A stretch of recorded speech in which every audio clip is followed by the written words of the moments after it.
So I had a client the other day in my clinic who came to me and she said, you know what, Neha, I'm super frustrated with my weight because I've possibly tried everything on earth. I've tried every nutritionist, every diet, and you are my last resort. Your videos made so much sense to me that I actually thought that I want to give this a shot and I want to see how I can lose my weight. And to that, I just asked her one thing. I'm sure you must have tried everything with all your true and honest efforts. But have you tried healing your weight? And she looked at me with astonishment and she went like, what? Maybe not. And she understood what I was trying to tell her. Because your weight is not your fate. Neither does it define you as a person. It basically is more about being more aware of what your body needs and working to nourish it and heal it rather. So what are the ways in which you can heal your body? The first one is find a right health coach or a guide. Now think about this in this way. Say you've gone for a vacation to a place where you don't understand the language, you can't read what they've written, and you can't understand anything. And then suddenly you find a good guide who guides you with the best restaurants, the best places to visit, and all that you can do in that place and country. Won't that make a very memorable trip for you? Surely it will. In a similar way, a health coach or a guide is that guru in your life who helps you to find your right path on your health or weight loss journey without the unnecessary pain and struggle and all the drama that you go through to lose that weight. A good health coach can actually understand which aspect of your life is out of balance or not working for you and then help you with suggestions to be on track and to work on them so that your health comes in place. Because we've been always conditioned to think food as one of the major factors for our health or weight, but we don't realize that there are so many more factors that play such an important role in making us who we are. And that's what a good coach or a guide can help you with. Next is focus on your health and not your weight. Now most people think that they'll become healthy once they lose their weight, but in fact it's quite the opposite. Only when you're healthy is when all the biochemical processes in your body can be carried out well, and one of them is burning your fat as your fuel. So just making that switch from checking your weight all the time or just focusing on your weight to focusing on health and being mindful of the small steps and actions that you take through your day is good enough to get you a good weight loss as a byproduct of a healthy life, which can be quite permanent and you don't need to really struggle too much after that. The next is address the root cause of your excess weight. Now in my earlier videos, I discussed few factors and causes which could be adding to your weight and not letting you lose it easily.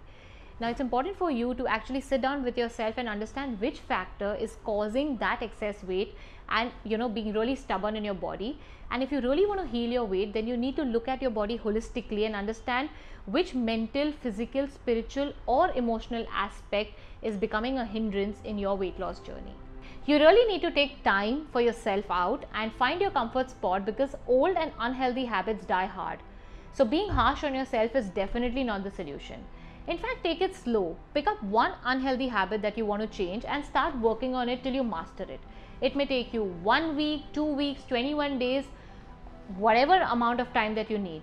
Take that, but make the change permanently and for good. For example, say you consume maybe 5 to 6 cups of tea in a day and you know that's not good for your health, it causes inflammation, it's affecting your liver and gut or whatever the reason be it. Try changing that habit slowly and steadily if you're not ready for it. So from 5 to 6 cups come down to 4 cups, then gradually to 3, to 1, to 0. And this is how you can change your habits slowly and steadily without really making your body go through that drastic change or just making it feel like rebelling to the change that you're doing. So with this slow and steady ways of changing your habits, you allow your body to come to terms with the new ways of eating and living and not rebelling to the sudden change.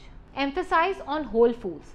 Now our intuitive inner self exactly knows which food is good for us and not. All you need to do is when you pick up a food and when you eat, just pause, stop and ask yourself that question that is this food really going to heal me or harm me? And you'll get your answer. In general, whole foods like your fruits, whole grains like ragi, jawar, bajra, brown rice, whole pulses like rajma, chole, a lot of green leafy vegetables, sprouts. All these foods have a lot of vitamins, minerals, fiber, which not only help you to lose weight but also heal your gut, feed the good bacteria, prevent constipation, regulate your appetite, and thereby prevent overeating. The next is treat yourself often. Now, this whole weight loss process does not need to be a boring affair. In fact, the more interesting you make it, the faster you will reach your weight loss goals. Now, treating yourself once in a while to the little sweet or the little junk food that you like is really not too bad, because it helps you to stick to your health goals with much more dedication. Restricting yourself is only going to make you overeat and overindulge into the wrong foods. And I don't like to call it cheat meal or a cheat food. I like to call it treat food, because it gives you a sense of reward for treating yourself with something that you really enjoy, for being so good with your health and body.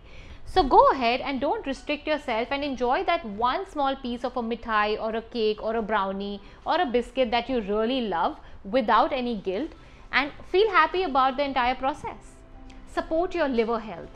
Now, liver plays a very important role, as we understood, in your entire weight loss journey, because it does process the toxins which are coming from outside, from things that you're applying on your skin, and also when you're on your fat loss or weight loss journey, the excess toxins which are stored in the fat for so long start getting released from them, and the liver has to process them as well.